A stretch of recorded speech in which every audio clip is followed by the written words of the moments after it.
Oh, hey, I'm Risa. Welcome back to my channel. If this is your first time here, welcome. And today I just want to sort of talk to you about the channel and my intentions for the channel and how it's not just going to be about plants. So basically, up until now, every video that I've made has been about plant content. It's been about propagating or replanting or whatever it is. And my intention for this channel is also to talk about design and to talk about being a first-time homeowner, buyer, and to talk about renovating a home and the process of that, and to talk about renovating a home and all of the stuff that goes along with it during a once in a century epidemic, and all of that kind of stuff. So anyway, let's begin. So let's get into it. Basically, I bought the house that we are currently in. Welcome to my home. I feel like I'm like sort of in urban camouflage here right now in my house. Like, if I didn't have skin, I would just blend into the walls. But if you know me, you know that like my default is everything black all the time. And we'll get into all of that stuff at some point too. I'll do like a full kitchen episode. But basically, I lived around the corner and I always was walking the dogs in this neighborhood. I started getting into the market. I was looking for houses. And I have very particular taste, very particular style. What I was looking for all along, and I sort of knew that I wanted, was something that felt almost like it was going to be a big open industrial loft. For those of you who don't know, after undergrad, I grew up in Ann Arbor, I went to University of Michigan, and then after undergrad, I moved to New York for 5 years. So I'm into that sort of like open, modern, like industrial. I think everyone who lives in New York at some point like has a fantasy of living in like a renovated warehouse that has those like crazy floor to ceiling windows and has this like open loft concept. So in my mind, what I wanted was a ranch home, which was a little bit harder to find because with all the baby boomers getting older, they want houses that don't have stairs as much also. So ranch houses are a little harder to find. And in Ann Arbor and in the Midwest, what you find is a lot more of like the colonial style 2-story houses. And for me, it was just not something that I was that into. So I wanted a ranch. I wanted something that could be really open. I wanted enough property that I could let my dogs run around and feel happy and play, and also a piece of property where I could eventually at some point do like an addition and have enough space to be able to do that if I wanted. So then one day I was walking my dogs because this house that we are currently in is around the corner from a house that I rented for like 3 years. And I kept trying to get the owners of that house to sell it to me. I really liked it. I saw that it had a lot of potential. And obviously when you've been in a space for a long time, you can think of, oh, I would want to do this thing. I would want to do this thing in the kitchen, in the bathroom. But they wouldn't sell it to me. And after 3 times, it's like, okay, enough. They kept saying no. So at some point, it's like, you have to just like let something that's not going to happen not happen and not force it. And I moved on. But I still wasn't finding anything that I really liked. And one day I was walking the dogs and I saw a guy working on this house doing some renovation. It was like one kind of older guy. And I stopped and I said, oh, hey, are you like renovating in order to sell it? And he said, no, I think the owners are planning to make it into a rental. And at that point I said, okay, like whatever, I'm already in a rental, not interested. And I kind of like gave up on this house and I kept looking at other houses and not finding anything that I liked. Okay. Then another day, several months later, it was maybe in like November of 2019, I was walking the dogs again and I saw a sign for an estate sale. So I've always been really into estate sales. Even though I like a modern, clean aesthetic, I also am kind of a collector and I like stuff that's a little bit eclectic also. So anyway, I thought at the very least, this is a super cool house. I've always looked at it and thought that it was cool. And I want to see what they did for the renovation. It's always like interesting to look. There's actually a tour in Ann Arbor. I'm sure it didn't happen last year, but maybe it'll be happening in the coming years again, called Ann Arbor Brags, where people or like construction companies or architect companies do these like walkthroughs so you can go and see their work if you want to like hire them to do the projects or whatever. Anyway, it's always fun and like a little bit voyeuristic to see inside of people's houses, even if nobody's like living there anymore. So I went to the estate sale, and the people who lived 2 doors down from me at the old house around the corner, who were actually about to sell their house and trying to get me to buy it, but they had done like a this is my dream house renovation, and it was like totally not my style at all.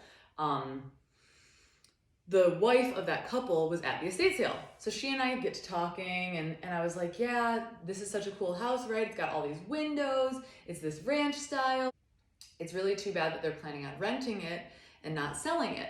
And you guys know, like, I am not a super quiet voice talker, a little bit of a bull in a china shop even.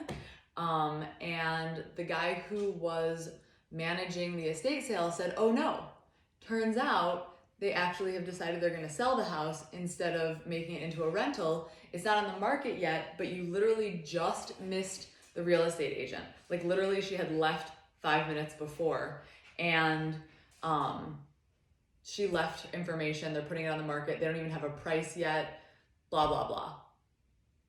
Okay, so then immediately my little spidey sense goes off, and I'm like, oh yeah, let me get that information. I got her her card and straight away went outside, got in my car and called her. And I said, I'm at the house right now. I know it's not on the market yet. Do you know what it's going to be listed for? Do you know what day it's going to go on the market? Like, give me all the details, because, you know, the more information you have, the better you can make like a good decision about things, the better you can sort of know what you're getting into.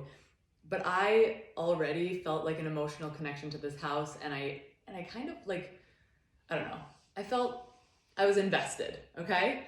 So, I mean, this had been like already 8 months in the making. So she goes, I don't exactly know yet. I have some other real estate friends who are gonna come over to the space. We're gonna do a walkthrough. We're gonna figure out what we think it should be priced at, and like, I'll get back to you. Okay, so she has the other real estate agents come.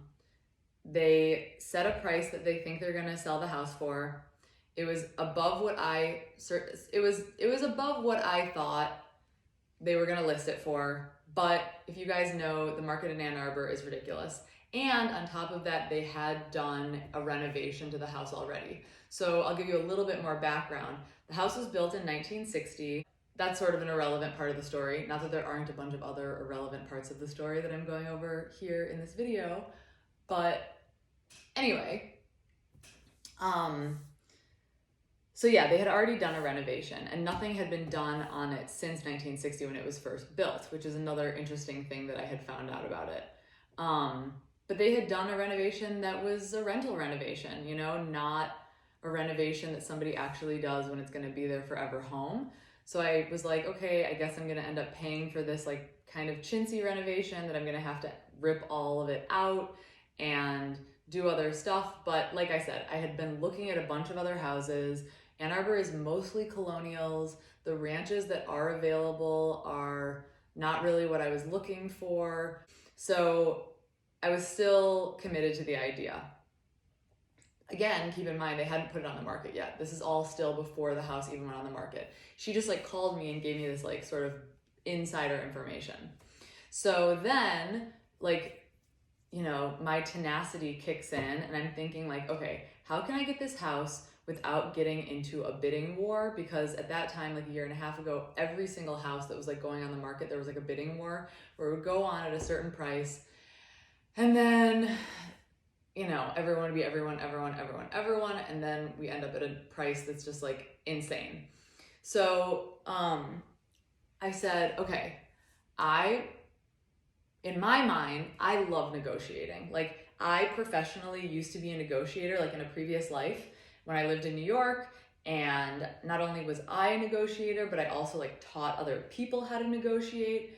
And I feel like if I don't negotiate in some way on certain things, I end up just feeling like kind of salty, like I got a bad deal. And I love getting a good deal.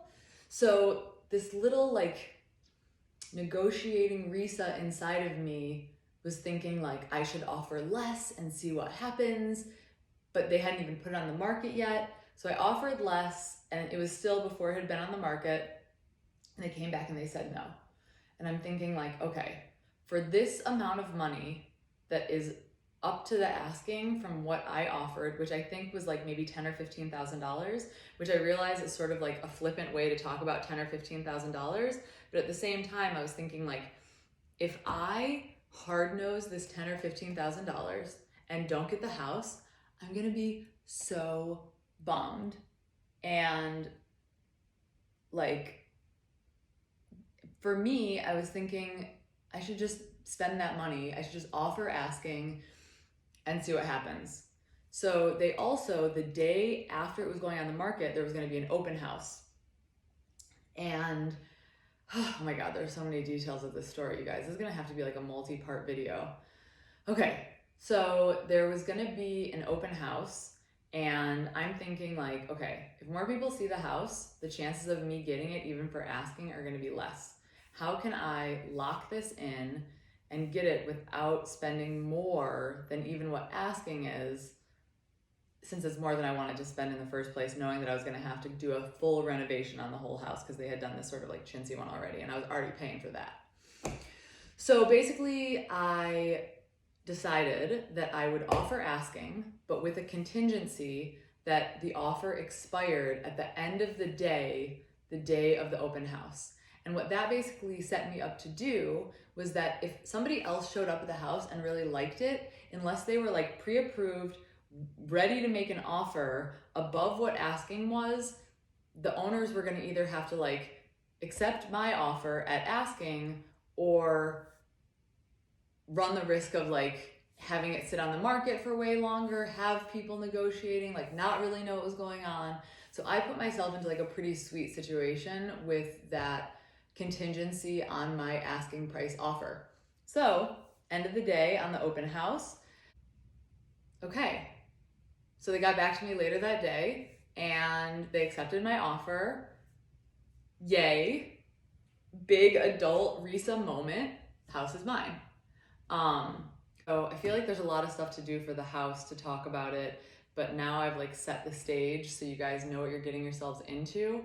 I know this has been like a really long video, so if you're still with me, awesome. I'm excited that you're still here, and let me know in the comments if you have questions about anything specifically that you want to know about like negotiating, or if you have any questions specifically about like first-time home buying, or if you have questions about like different agents, different locations, different, I don't know, anything. If you're like a first-time home buyer and you have questions about stuff, like I might know the answer.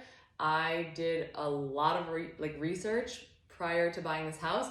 I even sort of like considered, and still am sort of like halfway considering doing some like real estate stuff in the future. However, the market is completely flooded with real estate agents right now based on the amount of houses that are on the market.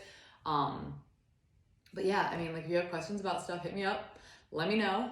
And I'm excited to talk more about this house and the last, year and a half of renovation and living here during renovation and all of the stuff that's gone into it. So I will see you in the next video. Don't forget to subscribe if you want to be on this house journey conversation with me, and I'll see you soon. Okay, peace.